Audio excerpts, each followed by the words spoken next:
Hi, my name is Andrea Holt, and this is my book report presentation. I read the play, actually, Measure for Measure by William Shakespeare. It was published by Everyman, which was done by J.M. Dent in 1994 with permission of Guild America Books. But the more well-known covering that they used was Doubleday Book and Music Clubs Incorporated, which we are all more familiar with that publishing group. It was written in 1603 when William Shakespeare was 39 years old, or estimated about that time. All his writings were sonnets of poetry and plays, which I believe Shakespeare should be watched. As much as students read the stories, they really need to see them acted, and the stories are a lot more easier to understand, and the language of Shakespeare is much more easier to understand if it's being watched. So as a teacher, if you can find dramatic portrayals of any of Shakespeare plays, that really helps, as well as reading. I think reading them is also wonderful.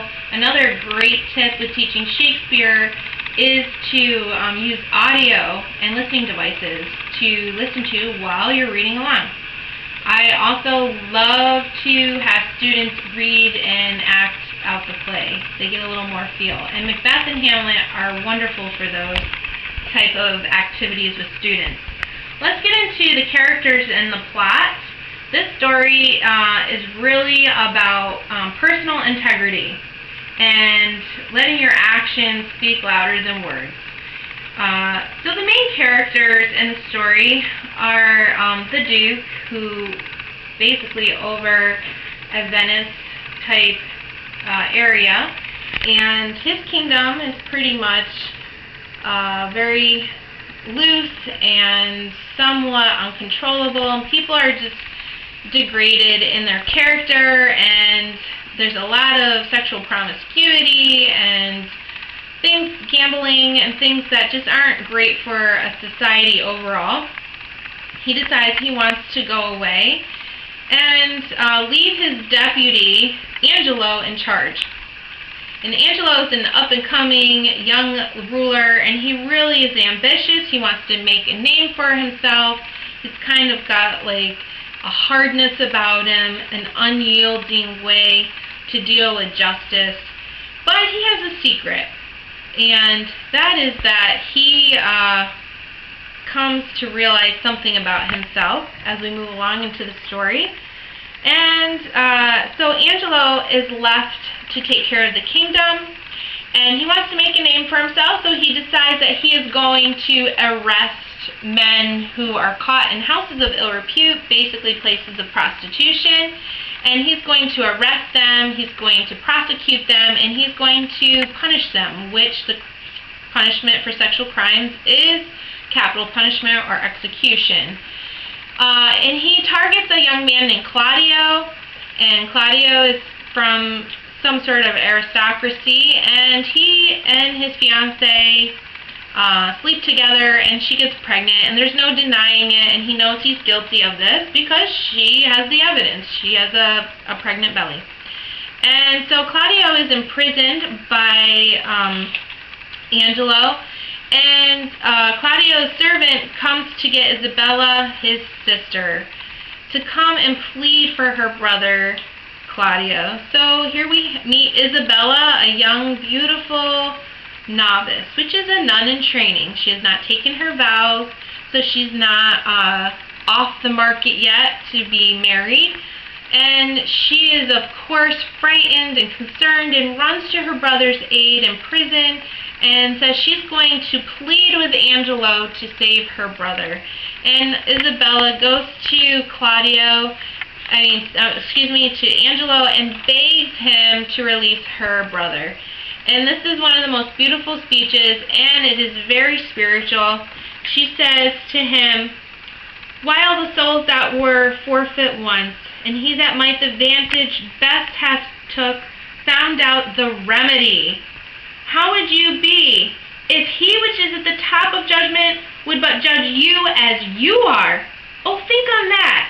and mercy then will breathe within your lips, like man new made.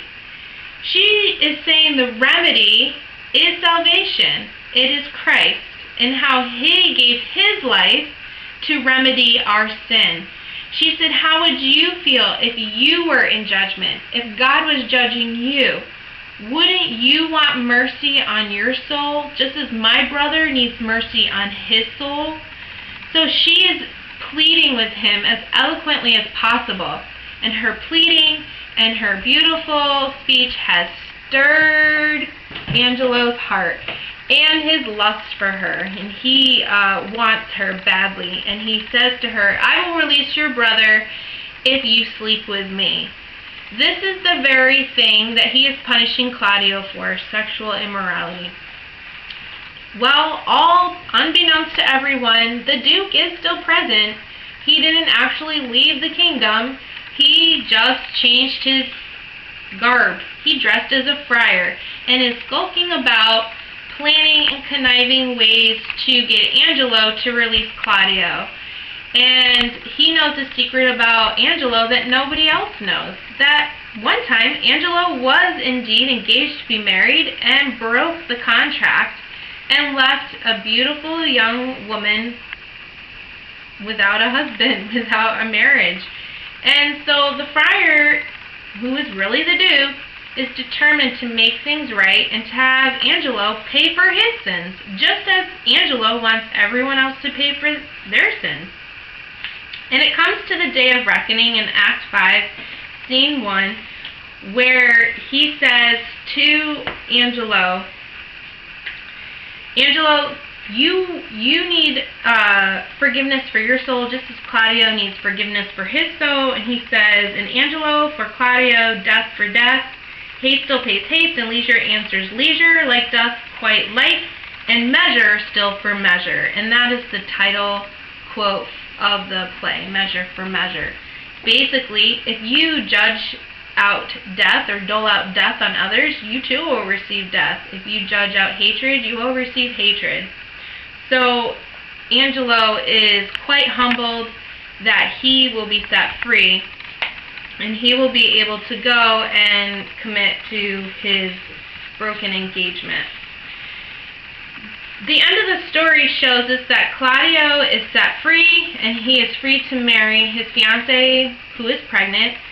Angelo is set free, but he must marry the woman that he left and broke the engagement with.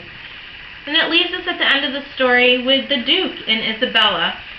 We don't really know what happens, but it does have somewhat of another proposition that the Duke proposes to Isabella to be his wife. He says in Act 5, Scene 1, what's mine is yours, and what is yours is mine.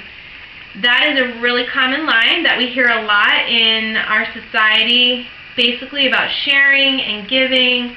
I can share your things, you can share mine. It's just something of goodwill that we say to one another. So that's something interesting to say to students, to show them. I just wanted to reference that this book is probably best for 11th and 12th graders for the sexual content and nature. I did like the story of how Shakespeare pulled this whole concept from the Sermon on the Mount, where in Matthew 7 verses 1 through 2, where Jesus says, judge not that ye not be judged, for with what judgment you judge, you will be judged, and with what measure you meet, it shall be measured to you again. So I really like that. I think that's very interesting.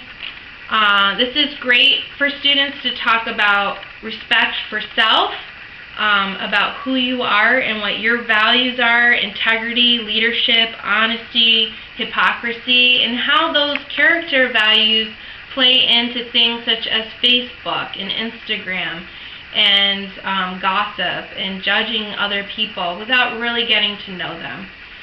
So thank you for listening. Have a good night.